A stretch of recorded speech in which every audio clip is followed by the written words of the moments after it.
त्यागी साहब, मुझे जरा एक चीज समझाइए कि फिर आप बीजेपी की दृष्टिकोण को कैसे देखते हैं, जहां राज्य के लिए तो वो जातीय जनगणना करने के लिए हामी भर देते हैं, केंद्र में वो कहते हैं हम इसके लिए तैयार नहीं हैं, तो आप बीजेपी को कैसे देख रहे हैं?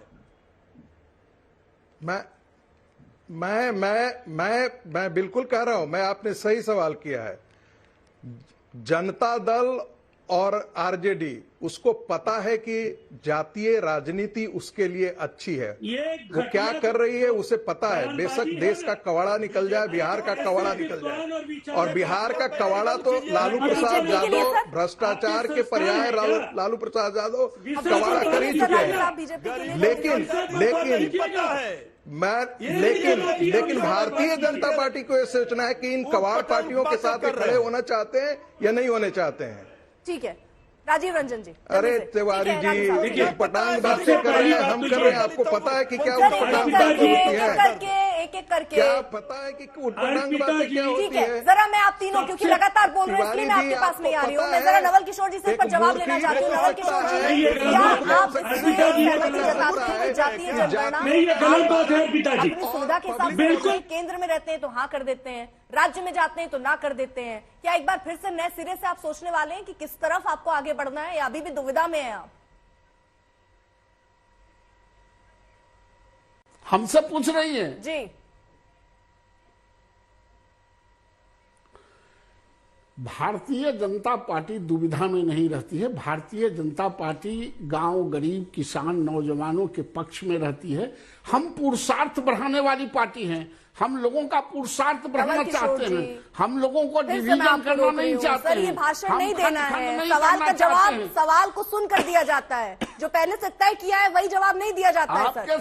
आपका सवाल का मेरा सवाल ये है कि आप कह रहे हैं आप क्लियर हैं, अगर आप क्लियर हैं तो आप क्यों केंद्र में बैठकर ये कहते हैं कि जातीय जनगणना नहीं होगी? कहना चाहिए। जब बिहार की बात आती है तो आप कह रहे हैं जातीय जनगणना होनी चाहिए, जब केंद्र की बात आती है तो आप डिनायल मूड में क्यों पहुंच जाते हैं सर? नहीं, केंद्र में और राज्य की तुलना एक साथ नहीं करें। राज्यों की स्थिति और केंद्रों की स्थिति एक नहीं है, इसलिए राज्यों के जहां जरूरत था, जब रिजोल्यूशन लिया सरकार ने, हम उसके साथ थे। वो इसलिए आप राज्यों को केंद्र से जोड़ के नहीं देखे। केंद्रों की अलग स्थिति है, राज्यों की अलग स्थिति है। यानी केंद्र में बैठकर आप ये नहीं शायद देख पा रहे होंगे कि जातीय जनगणना के हिसाब से लोगों के बारे में आपको सोचना चाहिए, उनकी जनगणना करानी चाहिए, ये आप शायद तय नहीं कर पा रहे हैं केंद्र में। यानी केंद्र के लिए वो मुद्दा नहीं है, राज्यों के लिए वो मुद्दा है। नहीं, केंद्र से किसी ने बहुत, जिस तरह से नीतीश जी और बिहार के लोगों ने पुरजोर वकालत किया था बिहार में जातीय जनगणना के लिए, वो केंद्र सरकार से केंद्र में कराने के लिए कोई पुरजोर वकालत नहीं किया था। वो जब कांग्रेस पार्टी की हुकूमत थी, जब किया यानी बिना वकालत के बीजेपी पार्टी कुछ करती नहीं है। पुरजोर कोई वकालत नहीं। नवल किशोर जी, बिना वकालत के बीजेपी पार्टी कुछ नहीं करती है। प्रधानमंत्री जी से मिलने वाले शिष्टमंडल में कोई हमने जरूरत नहीं समझा, जरूरत ही नहीं समझा, ये मूल बात आपने कह दी। राजीव रंजन जी, ठीक है, चाहते हैं, ठीक है नवल किशोर जी, राजीव रंजन जी, ठीक है सर। देखिए, सबसे पहली बात तो ये नहीं कहते हैं कि बिहार एक गरीब राज्य है। जी रुक जाइए जरा, राजीव रंजन जी। देखिए, सबसे पहली बात तो ये, बिहार दरिद्र है।